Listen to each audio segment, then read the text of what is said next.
नमस्कार दोस्तों, कैसे हैं आप सब लोग। स्वागत है आपका आज की इस वीडियो के अंदर। तो मैं बताने वाला हूं कि जीएसटी डिपार्टमेंट ने एक नई रिकमेंडेशन दी थी 27 तारीख को, 27 जनवरी 2025 को।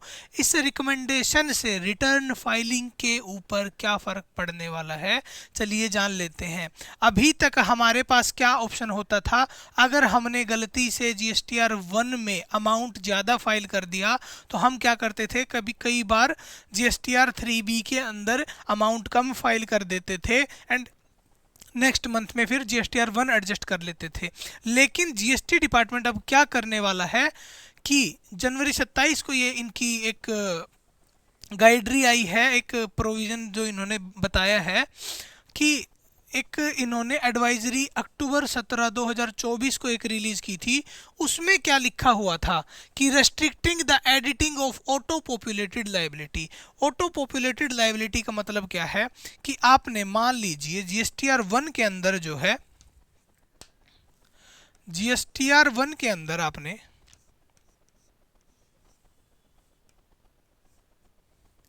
अपनी सेल्स लाइबिलिटी फाइल की, टोटल सेल्स मान लीजिए फाइल की आपने 1,00,000 रुपीज़। ठीक है जी। तो अब ये जीएसटीआर 3B के अंदर, 3B के अंदर ऑटो पॉपुलेट होकर आता है, जो कि हमेशा से ही आता है। 1,00,000 आपने जीएसटीआर 1 में फाइल किया तो वही 1,00,000 आपकी टोटल सेल जो भी है उस मंथ से रिलेटेड या क्वार्टर से रिलेटेड, वो आपकी 3B में दिखनी शुरू हो जाती है और उसी के ऊपर आपको 3B में टैक्स भी ऑटो कैलकुलेट हो जाता है। ठीक है जी।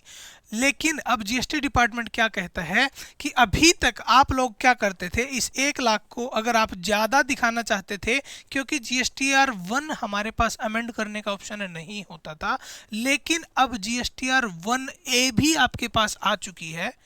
जीएसटीआर 1A भी आपके पास आ चुकी है। तो अगर आपकी सेल्स आपको अमेंड करनी है, चेंज करनी है, तो आप जीएसटीआर 3B के साथ में छेड़खानी मत कीजिए, छेड़छाड़ मत कीजिए। आप एक काम कीजिए, अपनी जीएसटीआर 1A अमेंड कर लीजिए। 3B के अंदर कुछ भी चेंजेस करने की ज़रूरत नहीं है। लेकिन अभी टैक्स पेयर्स को कुछ दिक्कत ना हो इमीडिएटली, तो उन्होंने ये जो 17 अक्टूबर वाली ये जो एडवाइजरी थी उसको अभी के लिए विड्रॉ कर लिया है।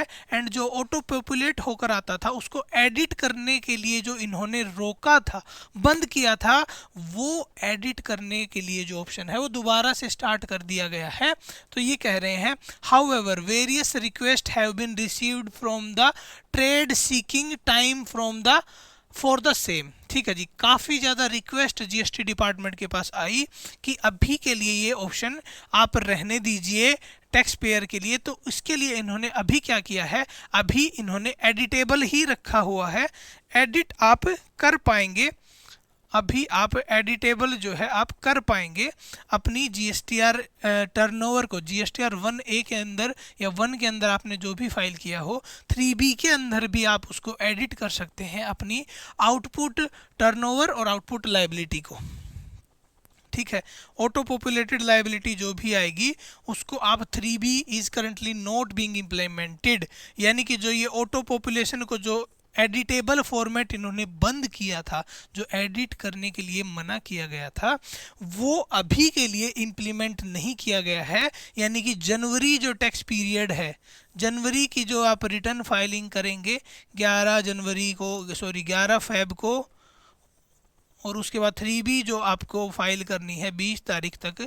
मैं मान लेता हूँ कि रेगुलर आप मंथली फाइलर हैं, तो जो आप 3B फाइल करेंगे 20 तारीख को, 20 फेब को, वो आप एडिट कर पाएंगे। लेकिन जनवरी पीरियड के लिए एडवाइजरी है, उसके बाद क्या होगा अभी नहीं पता। हो सकता है उसके बाद एडिटेबल फॉर्मेट जो है वो बंद कर दिया जाए, क्योंकि बात इनकी भी जायज़ है, जीएसटी डिपार्टमेंट की बात भी जायज़ है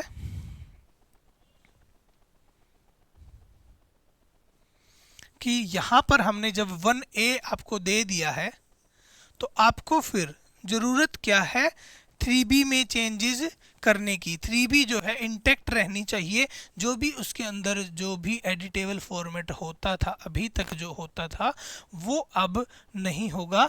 एंड यहाँ से जो लायबिलिटी बनकर आएगी वही फिर आपको फाइल करनी है, उसमें कोई भी चेंजेस आपको करने की ज़रूरत नहीं है। ठीक है, तो ये था एक एडवाइजरी, और इसके ऊपर अभी आगे और भी चेंजेस आएंगे, तो जुड़े रहिएगा हमारे चैनल के साथ। थैंक यू सो मच, मिलते हैं अगली वीडियो में।